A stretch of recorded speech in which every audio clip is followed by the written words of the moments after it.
bénédiction de la Pentecôte dans sa plénitude, chapitre 6. La bénédiction est pour tous, sans exception. Ézéchiel 36, 25, 27 nous dit « Je répandrai sur vous des eaux pures, et vous serez purifiés. Je vous purifierai de toutes vos souillures et de toutes vos idoles. Je mettrai en vous mon esprit, et je ferai que vous marchiez dans mes statuts, et que vous gardiez mes ordonnances pour les pratiquer. » La bénédiction de la Pentecôte est destinée à tous les enfants de Dieu. Tous ceux qui sont conduits par l'Esprit de Dieu sont enfants de Dieu. Romains 8, 14. Ce n'est pas Dieu qui rognera la part d'aucun de ses enfants. C'est à chacun de nous qu'il dit « Mon enfant, tu es toujours avec moi, et tout ce que j'ai est à toi. » Luc 15, 31.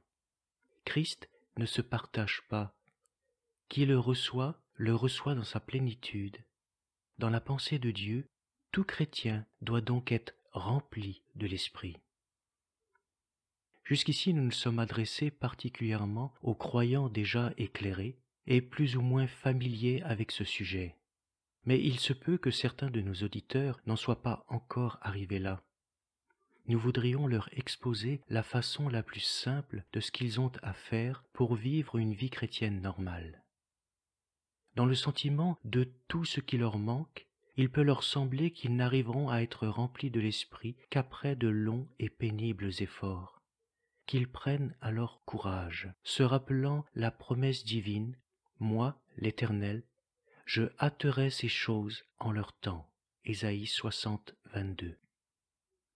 Cherchons maintenant dans la parole de Dieu quelles sont les conditions à remplir pour obtenir cette grande bénédiction.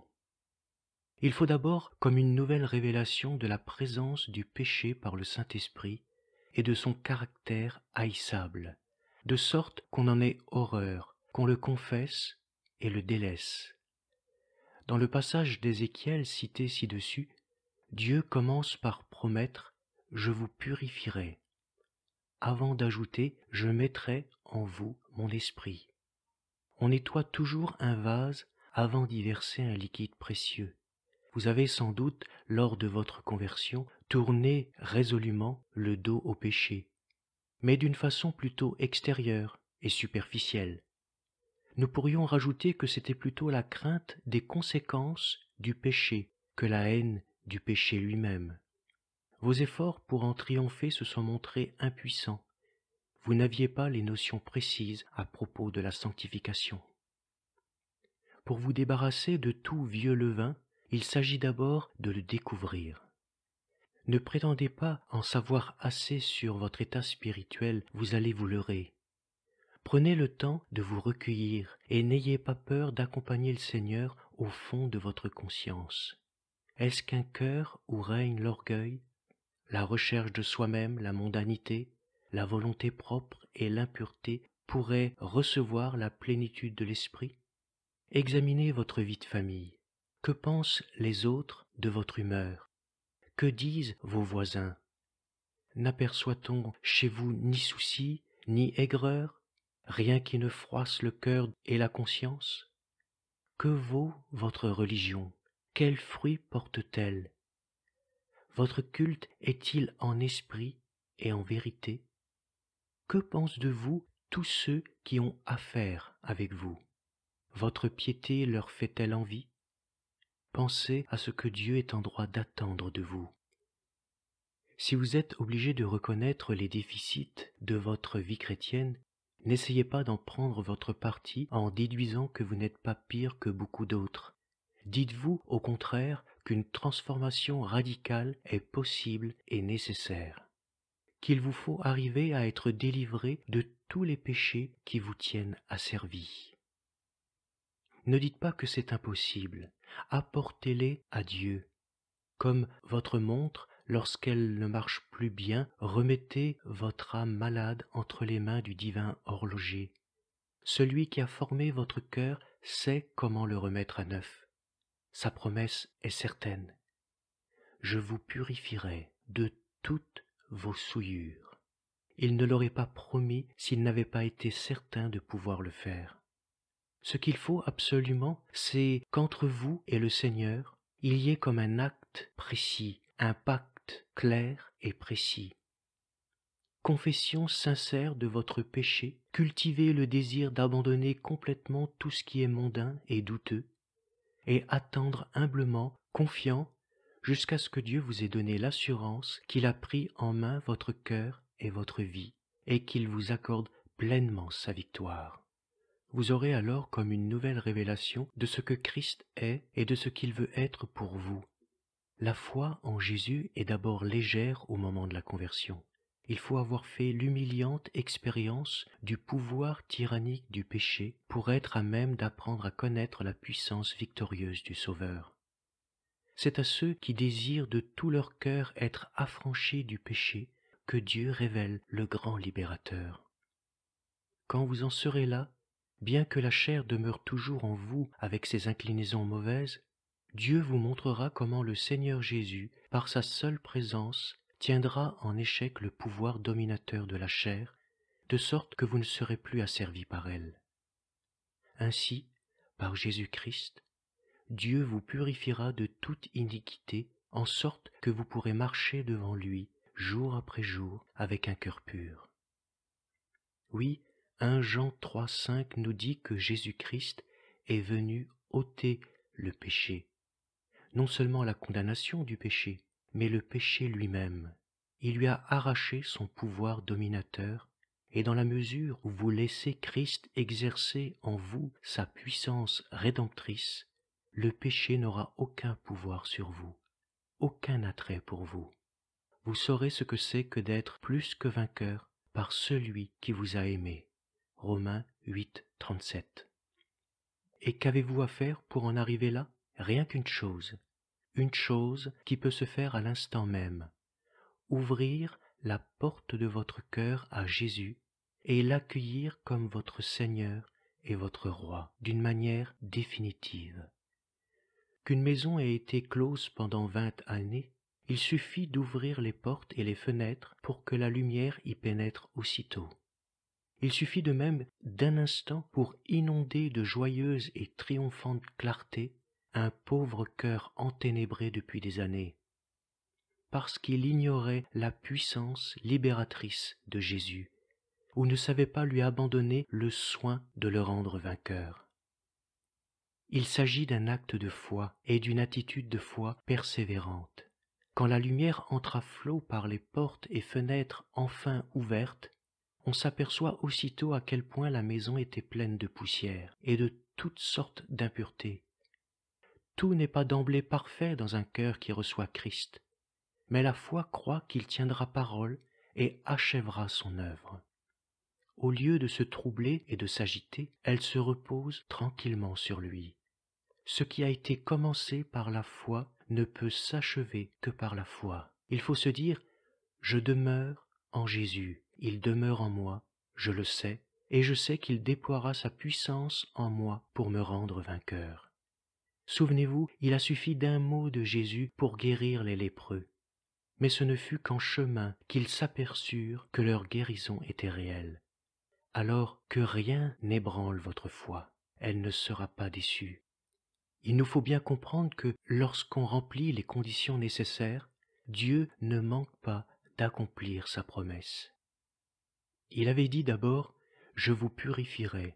Il ajoute ensuite « Je mettrai en vous mon esprit ». Il règne une guerre à mort entre l'esprit et le péché.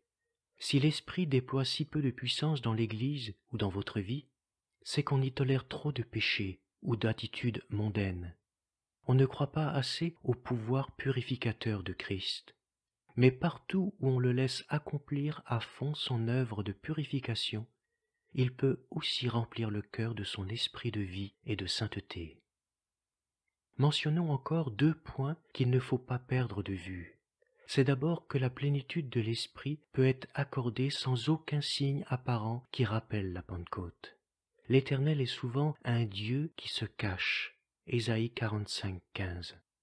Si donc, après vous être livré à Christ, vous n'éprouvez aucun sentiment particulier, que cela ne doit pas vous inquiéter. Son esprit, soyez-en sûrs, est à l'œuvre en vous. vous ne tarderez guère à le constater, si vous persévérez à croire, il vous sera fait selon votre foi. Demeurez seulement prosternés dans le silence et l'adoration, en donnant gloire à la fidélité de ce Dieu dont les voies sont insondables et merveilleuses. Deuxièmement, il importe de vous rappeler pourquoi Dieu vous donne son esprit. Je mettrai en vous mon esprit, et je ferai que vous marchiez dans mes statuts et que vous gardiez mes ordonnances. Son esprit nous est accordé pour que nous puissions plaire à Dieu, suivre de près le Seigneur Jésus et confesser comme lui, « Voici, je viens pour faire ta volonté ». Hébreux 10, 7. Si tel est bien votre ardent désir, ayez seulement confiance, la promesse s'accomplira. Tout cela nous pousse d'aspirer à une consécration sans réserve. 1 Corinthiens 15, 28 nous dit « Alors le Fils lui-même sera soumis à celui qui lui a soumis toutes choses, afin que Dieu soit tout en tous. » Quand on parle d'entière consécration, toute la différence se trouve dans le mot « entière ». C'est ce mot qu'il faut souligner, être entier dans la recherche de la consécration, être entier dans la recherche de la présence de Dieu, être entier dans la recherche de la sainteté de Dieu. C'est souvent ici la cause d'une non-jouissance des chrétiens de la plénitude de l'Esprit et de ce que Dieu tient en réserve pour les siens. Qu'il daigne nous faire voir si clairement par son Esprit l'importance de ce mot, que nous en arrivions tous et toutes à nous abandonner pour tout obtenir. Nous devons d'abord savoir que Dieu est tout entier. La nature même de Dieu l'exige, son caractère est totalement absolu. C'est de lui, par lui et pour lui que sont toutes choses. C'est de lui que procède toute vie. Tout ce qui existe n'existe que pour manifester sa bonté, sa sagesse et sa puissance. Ce qui constitue le péché, c'est la volonté de l'homme d'être quelque chose. Même une fois converti, il ne veut pas que Dieu soit tout. Et le but de la rédemption est de rendre à Dieu sa place souveraine dans notre cœur et dans notre vie. Après quoi, le Fils lui-même sera soumis au Père en nous, afin que Dieu soit tout en tous. Christ a montré dans sa vie ce que c'est que de n'être rien, pour permettre à Dieu d'être tout. Et maintenant, il veut pouvoir vivre cette même vie dans les cœurs de tous ses rachetés. Il faut donc que la volonté de Dieu, sa gloire, sa puissance, soit pour nous notre seul objectif. Que nos minutes et nos heures, que les paroles de nos lèvres, que les mouvements de nos cœurs aient pour mobile et pour règle la volonté de Dieu, sa gloire et sa puissance. Non pas une volonté interprétée par nos connaissances. Comme il est écrit en 1 Corinthiens 10, 31, « Soit que vous mangiez, soit que vous buviez, soit que vous fassiez quelque chose, faites tout pour la gloire de Dieu. » Telle est la vie de quiconque est rempli de l'Esprit. Dieu, pour lui, n'est pas seulement quelque chose d'optionnel pour sa vie. Non, Dieu est littéralement tout. Le péché est aussi tout entier. Nous avons vu que le péché est le détrônement de Dieu dans un cœur. C'est l'homme faisant sa propre volonté, cherchant sa propre gloire, déployant sa propre force, même en tant que chrétien. C'est Dieu mis de côté. Aussi trouve-t-on pour conséquence la misère et la mort spirituelle. Où le péché pénètre, il infecte tout.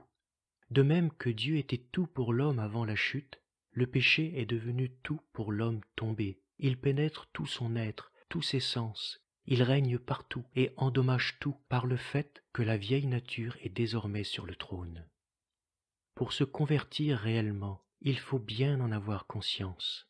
Mais ce n'est que peu à peu que les yeux s'ouvrent à cet égard et que l'on sent à quel point on a besoin d'être rempli de l'esprit et purifié de tout péché.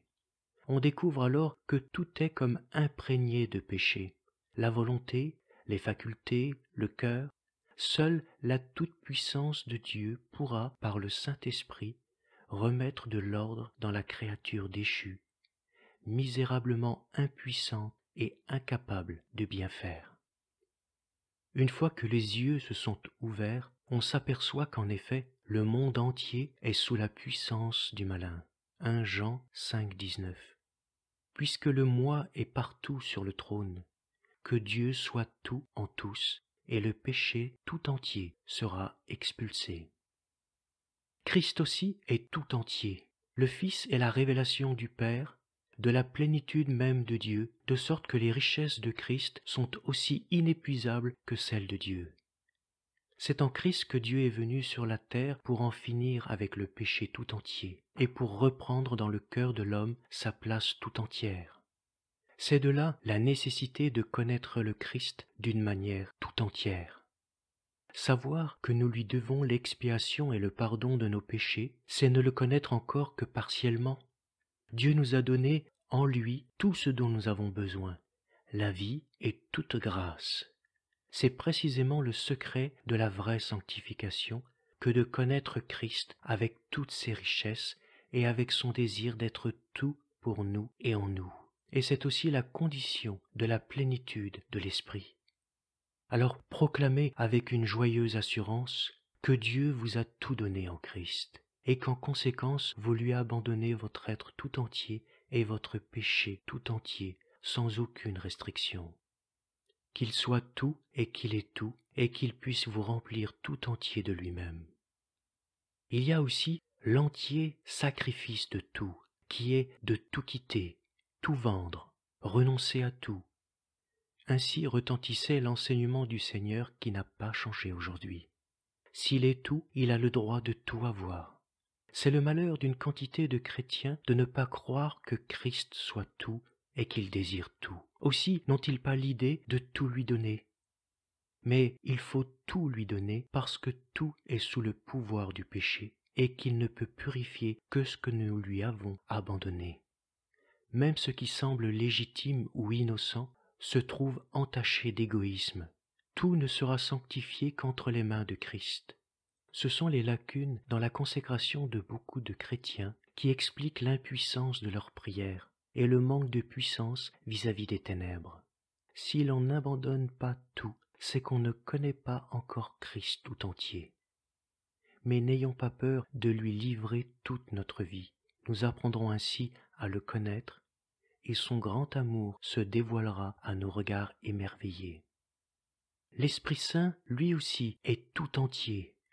Après Dieu tout entier et Christ tout entier, vient nécessairement l'Esprit tout entier. Il ne faut pas moins que la plénitude de l'Esprit pour nous dévoiler la plénitude des richesses de Christ en nous. S'il y a tant de lacunes dans la chrétienté actuelle, c'est que, entre autres raisons, nous avons perdu de vue les droits du Dieu 3 fois saint. Tout en faisant une profession de foi chrétienne, on se cherche encore soi-même trop souvent, tandis que Dieu passe au second rang. Dieu doit pouvoir disposer des moindres détails de la vie de ses enfants pour manifester sa gloire. Nous n'avons pas compris qu'il n'y a pas de plus grand bonheur que de faire notre nourriture de la volonté de Dieu, sous l'inspiration de l'esprit filial de Christ lui-même, le Maître et l'hôte divin de notre cœur. Le comprendre, c'est comprendre la nécessité d'être rempli du Saint-Esprit. Nous avons aussi la foi qui est tout entière. Dieu étant tout, l'homme n'étant rien, et n'ayant plus rien de bon en lui que la faculté de recevoir Dieu, il en résulte que la foi est donc son seul espoir et son trésor suprême. C'est par la foi qu'il entre en possession de ce que Dieu tient en réserve pour lui, en permettant à Dieu d'agir en lui par son esprit. Toutes choses sont possibles à celui qui croit. Quoi que vous demandiez en priant, croyez que vous l'avez reçu et vous le verrez s'accomplir. Marc 9, 23, 11, 24. Vérité élémentaire mais trop peu comprise. La seule chose que j'ai à faire est de rester devant Dieu dans le silence, dans le sentiment de mon néant, pour le laisser agir librement en moi, n'ayant autre chose à faire que de prendre cette humble et parfaite soumission au bon plaisir de Dieu, à sa volonté, dans son temps. C'est bien la foi qui est la clé de tout. Oui, pour jouir de la plénitude du Dieu 3 fois saint, pour triompher de la plénitude du péché et de sa terrible puissance, pour que notre consécration soit pleine et entière, il nous faut aussi une plénitude de foi, une foi illimitée en la puissance de Dieu et en sa volonté de nous sauver parfaitement. Jean 7,38 nous dit « Celui qui croit en moi, des fleuves d'eau vive jailliront de son sein. » Le moment est maintenant venu de terminer cette étude, mais avant de vous quitter, chers amis, permettez-moi de vous dire encore ceci. Il y a une chose qui peut se faire aujourd'hui. Comme dit le Saint-Esprit, aujourd'hui, si vous entendez sa voix, n'endurcissez pas votre cœur. Hébreux 3,15. Je ne vous promets pas une illumination soudaine, des transports d'allégresse immédiats. Je ne vous promets pas que vous vous sentirez aussitôt très saint ou richement béni, mais vous pouvez recevoir Christ aujourd'hui comme celui qui vous purifie, vous baptise et vous remplit de l'Esprit. Vous pouvez lui abandonner aujourd'hui votre être tout entier pour qu'il soit désormais sous la direction de l'Esprit. Vous pouvez affirmer que dès aujourd'hui, l'Esprit dans sa plénitude est votre bien, votre trésor, votre richesse.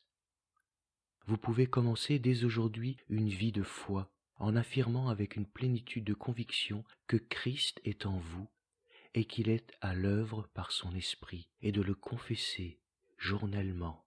Voilà ce qu'il est en votre pouvoir de faire et ce que vous devez faire chaque jour que le Seigneur vous donne. Faites-le devant le trône de la grâce. Livrez-vous sur le champ pour permettre à l'Esprit de vous remplir et de prendre possession de vous. À l'heure qu'il choisira, Dieu agira. Mais dès aujourd'hui, il vous donnera l'assurance qu'il accepte votre offrande et que la plénitude de l'Esprit est bien à vous, selon votre foi. Et voici mes derniers mots. Sollicitez à la fois par la plénitude de Dieu, par celle de Christ et par celle de l'Esprit, comme par la terrible puissance du péché, laissez-vous vaincre par l'amour de Dieu et conquérir par son glorieux salut. Osez dire avec foi, même en moi, Dieu va être tout entier. N'est-ce pas pour cela que Christ a donné sa vie?